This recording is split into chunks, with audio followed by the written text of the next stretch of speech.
নমস্কাৰ বন্ধু বান্ধৱীসকল, আজি এটা নতুন ভিডিঅ'লৈ আপোনালোকক স্বাগতম জনাইছোঁ। আজি জনাব বিচাৰিছোঁ অৰুণোদয় আঁচনিৰ কিস্তি আপুনি লাভ কৰিলেনে? যিসকলে অৰুণোদয় কিস্তি এতিয়াও লাভ কৰা নাই তেখেতসকলে কেতিয়া পাব এই অৰুণোদয় কিস্তি? তো আপুনি যদি অৰুণোদয় কিস্তি পোৱা নাই তেনেহ'লে কি কৰিব? তো সকলো সবিশেষ আজি মই এই ভিডিঅ'ত জনাম আৰু লগতে দিব ওলাইছোঁ PM কিষাণ। যিসকল কৃষক আছে সেই কৃষকসকলৰ বাবে আহিছে এটা ভাল খবৰ। তো বলকচোন ভিডিঅ'টো আৰম্ভ কৰোঁ। আপোনালোকক সকলো জনাম আজি এই ভিডিঅ'ত। তো ভিডিঅ'টো একেবাৰে স্কিপ নকৰিব, শেষলৈকে চাই থাকিব। তো বলক ভিডিঅ'টো আৰম্ভ কৰোঁ। অৰুণোদয় আঁচনিৰ যিহেতু কিস্তি 1250 টকা আপুনি পালেনে? অৰুণোদয় আঁচনিৰ যিহেতু কিস্তি 10 এপ্ৰিলত ৰিলিজ কৰি দিয়া হৈছিলে। তো 10 এপ্ৰিলত বহুতে যিহেতু মোক কমেণ্ট কৰিছে আৰু জনাইছে যে বহুতো হিতাধিকাৰীয়ে এতিয়াও লাভ কৰা নাই অৰুণোদয় কিস্তি। যদি আপুনি অৰুণোদয় আঁচনিৰ কিস্তি পোৱা নাই তেনেহ'লে আপুনি কি কৰিব লাগিব? আপোনাৰ কিহৰ সমস্যা হৈছে? যিহেতু মুখ্যমন্ত্ৰীগৰাকীয়ে কৈছিল যে আপোনালোকৰ সকলো দৰিদ্ৰ পৰিয়ালকে দিয়া হ'ব অৰুণোদয় কিস্তি, কিন্তু এতিয়াও দিয়া হোৱা নাই। কিহৰ বাবে? তো আপোনাৰ ক'ৰবাত ভুল হৈছে নেকি? আপুনি ফৰ্ম ফাইল কৰোঁতে কিবা ভুল কৰিছিলে নেকি? আপোনাৰ কিবা ডকুমেণ্ট ভেৰিফাই হোৱা নাছিলে নেকি? তো তেনেকুৱা ধৰণৰ বহুতো কথা যিহেতু আহি পৰিছে। তো আপোনালোকক ক'ব খুজিছোঁ, যদি আপুনি অৰুণোদয় আঁচনিৰ এজন যোগ্য হিতাধিকাৰী হয়, যদি আপুনি প্ৰাপ্য যিহেতু আপোনাৰ অধিকাৰ, আপুনি যদি পোৱা নাই তেনেহ'লে আপুনি কি কৰিব? চাওক, প্ৰথম কথাটো হৈছে আপুনি অৰুণোদয় আঁচনি যিহেতু আগতে আপুনি ৱেবছাইটত চাব পাৰিছিলে বা আপোনাৰ নামটো আছেনে নাই, আপোনাৰ PFMS ভেৰিফাই আছেনে নাই, আপোনাৰ সকলো ডিটেইলছখিনি আপুনি চাব পাৰিছিলে। কিন্তু এতিয়া যিহেতু অৰুণোদয়ৰ যিটো ৱেবছাইট আছে সেই ৱেবছাইটটো বন্ধ কৰি থোৱা হৈছে। তো তাৰ বাবে আপোনালোকে যিহেতু চাব পৰা নাই, কিন্তু আপোনালোকে এতিয়া এটা কাম কৰিব লাগিব। আপোনালোকে 10 তাৰিখে যিহেতু দিয়া আপোনালোকক অৰুণোদয় কিস্তি দিয়া হয়, কিন্তু আপোনালোকে কিছুদিন ৱেইট কৰি দিব। এতিয়াই যিহেতু আপোনালোক ক'ব নোৱাৰিম, তো আপোনালোকে 15 তাৰিখলৈকে আপুনি অপেক্ষা কৰক আপোনাৰ অৰুণোদয় আঁচনিৰ কিস্তিটো আহে নে নাহে। যদি নাহে আপোনালোকে এখন এপ্লিকেশ্যন লেটাৰ লিখিব পাৰে। সেই লেটাৰখন আপোনালোকে লিখি আপোনাৰ যিটো পঞ্চায়ত আছে বা আপোনাৰ মহকুমা অফিচ, তাতে আপোনালোকে এখন এপ্লিকেশ্যন লিখিব যে আপুনি প্ৰতি মাহে আপুনি অৰুণোদয় আঁচনি লাভ কৰে আৰু আপুনি এজন দৰিদ্ৰ পৰিয়ালৰ লোক হয়। আপোনাৰ যিটো ইনকাম কিমান, আপোনালোকৰ সকলোখিনি সবিশেষ আপুনি তাত আপুনি লিখি দিব আৰু আপোনাৰ যিটো বেনিফিচিয়াৰী ID আছে সেইটো লিখি দিব। সকলোখিনি আপুনি নাম ঠিকনা লিখাৰ পিছত আপুনি সেই এপ্লিকেশ্যন লেটাৰখন আপুনি জমা কৰিব আৰু তেখেতসকলক ক'ব যে মই এজন যিহেতু যোগ্য হিতাধিকাৰী হয়, মই প্ৰতি মাহে লাভ কৰোঁ, কিন্তু এইবাৰ অৰুণোদয় আঁচনি পোৱা নাই। কিমান দিনৰ পৰা আপুনি পোৱা নাই, কেইমাহ পোৱা নাই, সকলো সবিশেষ আপুনি তাত লিখিব। আপুনি চাব আপোনালোকৰ নিশ্চয় আপোনালোকে লাভ কৰিব অৰুণোদয় আঁচনিৰ ধন।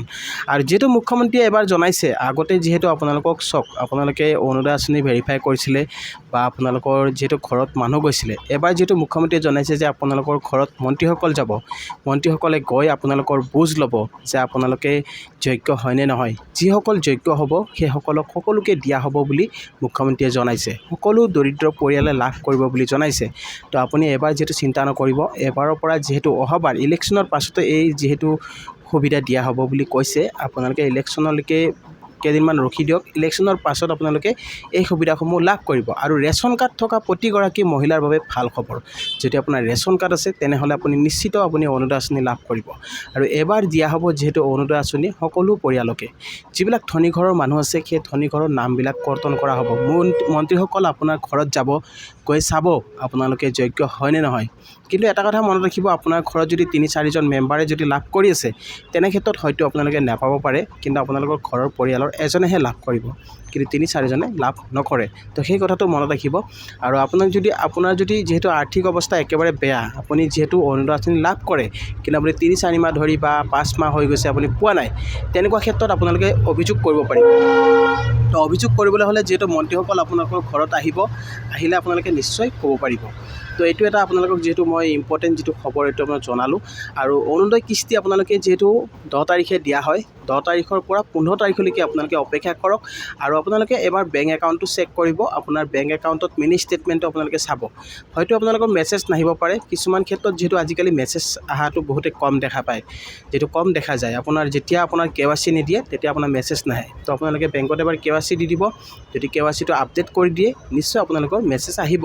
আৰু আপোনালোকে এই 4 দিন ৱেইট কৰি দিয়ক। আজি যিহেতু আপোনাৰ 13 তাৰিখ, 14, 15 আৰু 2 দিন ৱেইট কৰি দিয়ক। এই 2 দিনৰ ভিতৰত যদি আপুনি লাভ নকৰে তেনেহ'লে আপুনি যাব পঞ্চায়ত অফিচ বা মহকুমা অফিচত, আপুনি এখন এপ্লিকেশ্যন লিখিব। সেইখিনি লিখি আপোনালোকে জমা কৰিব। অভিযোগটো আপোনালোকে দাখিল কৰিব পাৰে। সেই অভিযোগটো দিয়াৰ পিছত আপোনালোকে কিন্তু নিশ্চয় লাভ কৰিব পাৰে অৰুণোদয় আঁচনি। আৰু অৰুণোদয় আঁচনি 30 ফৰ্ম আপোনালোকে পাইছে নেকি? যদি আপুনি অৰুণোদয় আঁচনি 30 ফৰ্ম পাইছে, সেই ফৰ্মখন আপোনালোকে চাই ল'ব, কিয়নো অৰুণোদয় 30 ফৰ্ম এতিয়ালৈকে পোৱা নাই।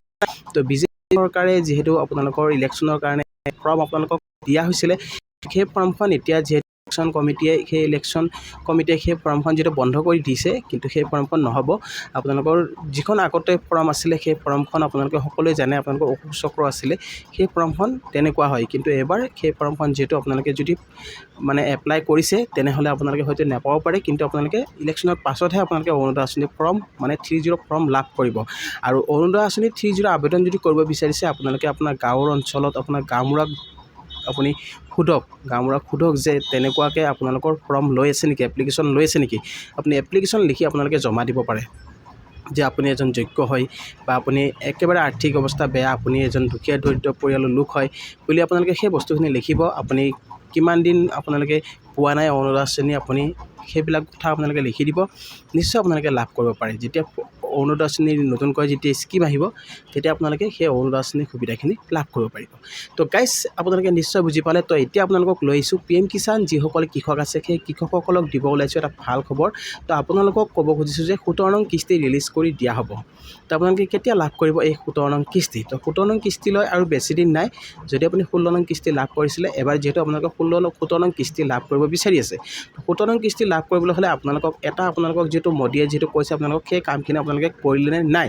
যদি আপোনালোকে কৰা নাই, তেতিয়াহ'লে আপোনালোকে সোনকালে কৰি লওক, যিহেতু আপোনালোকে 31 মাৰ্চ আপোনালোকক সময় দিয়া হৈছিলে। তো বহুতো কৃষকক যিহেতু এতিয়াও কৰা নাই, যদি আপুনি কৰা নাই, আপুনি CSC চেণ্টাৰৰ লগত যোগাযোগ কৰি ল'ব। আৰু CSC চেণ্টাৰত আপুনি গৈ আপোনাৰ বেনিফিচিয়াৰী আইডিটো আপুনি চেক কৰিব। আপোনাৰ যদি সকলো ঠিকে আছে, তেনেহ'লে আপোনাৰ প্ৰব্লেম নাই। আৰু যদি আপোনাৰ KYC হৈ আছে, তেনেহ'লে আপুনি EKYCটো কৰি লওক। আৰু EKYCটো আপোনালোকে এতিয়া সহজ হৈ গৈছে, আপোনালোকে কৰিব পাৰিব। আপুনি এটা এপ্লিকেশ্যন সহায়ত আপুনি কৰিব পাৰে, যিটো মোবাইল এপ্লিকেশ্যন আছে, আপুনি ডাউনলোড কৰিব পাৰে। সেই এপ্লিকেশ্যনটো ডাউনলোড কৰি তাতে আপোনালোকে KYC অপশ্যন পাই যাব। আৰু আপোনালোকৰ যিহেতু আপোনালোকৰ ফেচ এক্টিভেশ্যন এটা অপশ্যন আহিছে, আপোনালোকে ফেচ দি আপুনি KYC কৰিব পাৰে।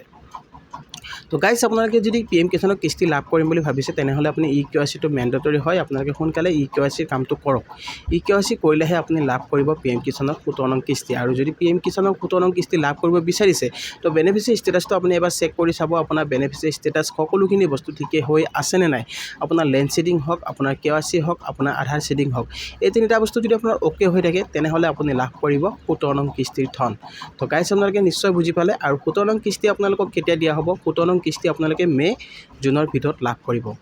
মে' মাহত বা জুন মাহত আপোনালোকে 17 নং কিস্তি লাভ কৰিব।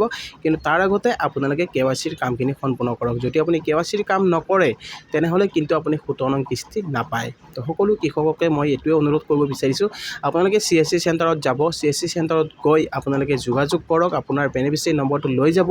সেই বস্তুখিনি আপোনালোকে চেক কৰি চাওক। যদি আপুনি চেক কৰি চায়, তেনেহ'লে আপুনি PM কিষাণৰ 17 নং কিস্তি লাভ কৰিব। আৰু যদি KYC নহয়, কিন্তু আপুনি লাভ নকৰে 17 নং কিস্তিৰ ধন। তো গাইজ, আপোনালোকে সকলোৱে বুজি পাইছে। তো মই আপোনালোকক যিহেতু বাৰে এই কথাটো কৈ আহিছোঁ, কিয়নো আপোনালোকক মোদী চৰকাৰে যিহেতু কৈছে যে আপোনালোকক KYC আপোনালোকৰ বাধ্যতামূলক হয়। KYC নকৰিলে আপুনি PM কিষাণৰ কোনো ধৰণৰ কিস্তি আপুনি লাভ নকৰে। যদি আপুনি আগতে কিস্তি পোৱা নাছিলে, বা আপুনি 2-3টা কিস্তি দি পোৱা নাই, যদি আপোনাৰ KYC হৈ যায়, আপোনাৰ সকলো যদি ঠিকে হৈ যায়, তেনেহ'লে আপুনি 17 নং কিস্তিৰ লগতে আপুনি সকলোখিনি কিস্তি আপুনি লাভ কৰিব পাৰিব। যিহেতু দেখা গৈছে বহুতে 4,000, 6,000 এনেকৈ লাভ কৰে। আপোনালোকে সকলোৱে জানে কেনেকৈ লাভ কৰে, মানে 2, 3, 6। যদি আপোনাৰ 3টা কিস্তি থাকে, তেনেহ'লে আপুনি 6,000 লাভ কৰিব। আৰু যদি 2টা কিস্তি আপুনি নাপায়, তেনেহ'লে আপোনাৰ 17 নং কিস্তি আৰু আপোনাৰ 16 নং কিস্তি, তেনেকৈ আপোনালোকৰ 4,000 টকা আপুনি লাভ কৰে। তো গাইজ, আই হোপ আপোনালোকে নিশ্চয় ভিডিঅ'টো বুজি পালে। তো আজিৰ ভিডিঅ'টো আপোনালোকক এইখিনি জনাব লগা আছিলে। আৰু ভিডিঅ'টো চাই যদি ভাল পাইছে, তেনেহ'লে এটা লাইক আৰু শ্বেয়াৰ কৰি দিব নাপাহৰিব। আৰু লগতে মোৰ চেনেলটোত যিসকলে নতুনকৈ আহিছে, তো চেনেলটো ছাবস্ক্ৰাইব কৰি ৰাখিব আৰু কাষত থকা বেল আইকনটো প্ৰেছ কৰি দিব, যাতে এনেকুৱা ধৰণৰ নতুন ভিডিঅ' আহিলে সকলোতকৈ আগত পাই থাকে। তো গাইজ, আজিলৈ ইমানে। জয় আই অসম।